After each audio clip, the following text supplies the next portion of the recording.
पहले तो सब बहुत बहुत कॉन्ग्रेचुलेशंस आपको।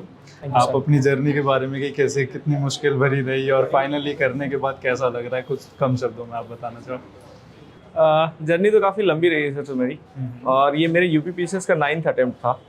और कंसिस्टेंसी बनाना इतने लंबे सफ़र में थोड़ा मुश्किल होता है, लेकिन फाइनली कुछ ठीक ठाक हो गया है तो अच्छा लग रहा है सर। 9th अटेम्प्ट तो सही, तो बहुत ही मतलब आपने, फिर मैं जो सवाल, जैसे बच्चे तो 2 अटेम्प्ट के बाद ही एक हो जाता है कि क्या कॉर्पोरेट पे जाए, कॉर्पोरेट पे शिफ्ट करे, तो खुद को इतने लंबे टाइम तक एक चीज़ को लेके बांधे रखना, ये आप बताइए कि आप ये कैसे कर पाए सर? सर एक चीज़ में बांधे रखना तो मुश्किल हो जाता है, तो तैयारी करते रहे और बार बार अटेम्प्ट देते रहे, तो किसी स्टेज में पहुंचते थे। कभी मेंस के रेंज में जा रहे हैं, कभी इंटरव्यू के रेंज में जा रहे हैं, बट फाइनल लिस्ट में सर नहीं होता था, तो इस वजह से सेटबैकिंग जरूर था।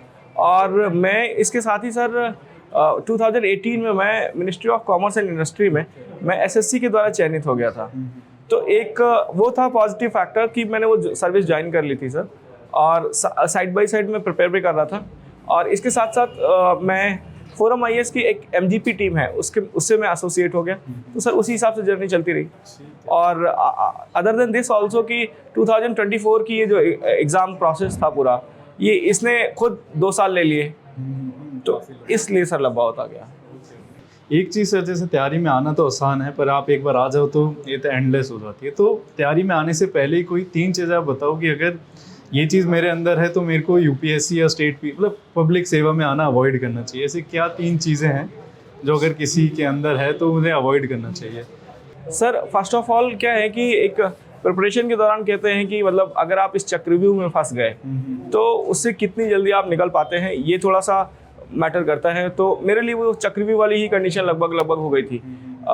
एवरी ईयर कुछ ना कुछ एग्ज़ाम रहते थे जिसमें मैं इन्वॉल्व रहता था, और फाइनली कहीं लिस्ट में नाम नहीं हो पाता था।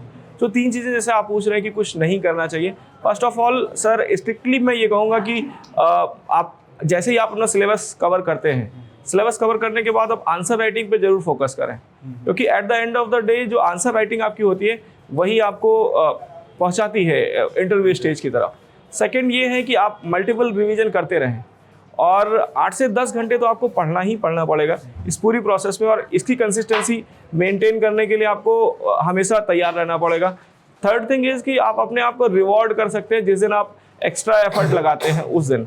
और सर कुछ चीज़ें होती हैं कहने के लिए होती है कि आप कह रहे हैं उसको, और प्रैक्टिकल लाइफ में उसको इम्प्लीमेंट करना थोड़ा मुश्किल होता है।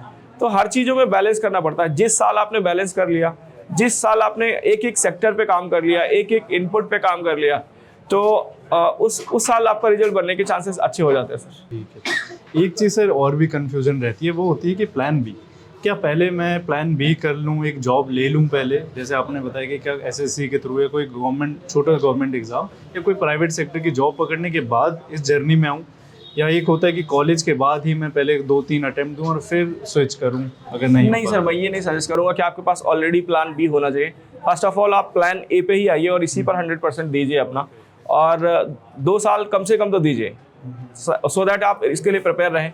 और अगर आपको लगता है कि आपको प्लान बी चाहिए तो आप प्लान बी पे जा सकते हैं, और तब तक आपको ये होगा कि आप जैसे स्टार्टिंग में आप प्रिपेयर कर रहे हैं तो 10-12 घंटे आपको देने पड़ते हैं।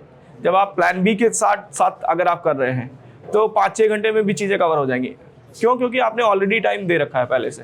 तो यही चीज़ मेरे साथ थी सर। तो और दूसरी चीज़, आपकी कंडीशन क्या है कि आपको प्लान ए चाहिए ही या आपको प्लान बी में जाना पड़ेगा। तो मेरे साथ ये था सर कि financial condition was not that good, तो मुझे प्लान बी में जाना पड़ा। तो डिपेंड करता है आपके ऊपर।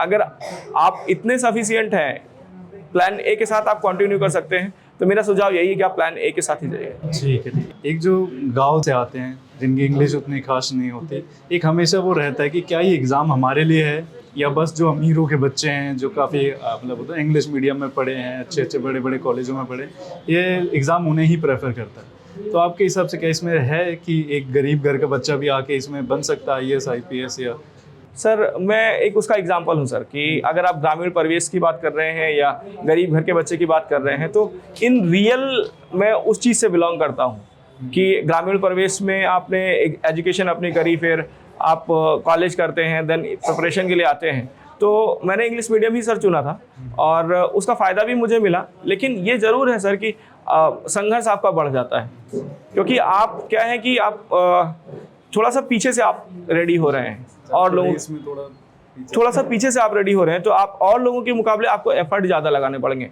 बट अगर आप एफर्ट ज़्यादा लगा रहे हैं और स्ट्रगल ज़्यादा कर रहे हैं तो प्रोसेस ये है कि आप मेकअप कर ले जाएंगे, आप उनके बराबर आ जरूर जाएंगे। मैं यहाँ भी आया सर, या मैं कॉलेज के लिए भी गया, तो हर जगह स्टार्टिंग में अपने आप को पीछे जरूर पाया मैंने। लेकिन ये था, मैंने हमेशा कोशिश की थी कि जो अच्छे बच्चे हैं कम से कम उनके बराबर में पहुँच जाऊँ, उनके पीछे इतना रहूँ कि वो अपने आप में, अपने ग्रुप में मुझे इंक्लूड कर सके। तो यही मेरी हमेशा से कोशिश रही। और यहाँ भी आया तो सर डर इस बात का जरूर बना रहा कि यहाँ जो बच्चे थे IIT IIM ये सब के बच्चे थे,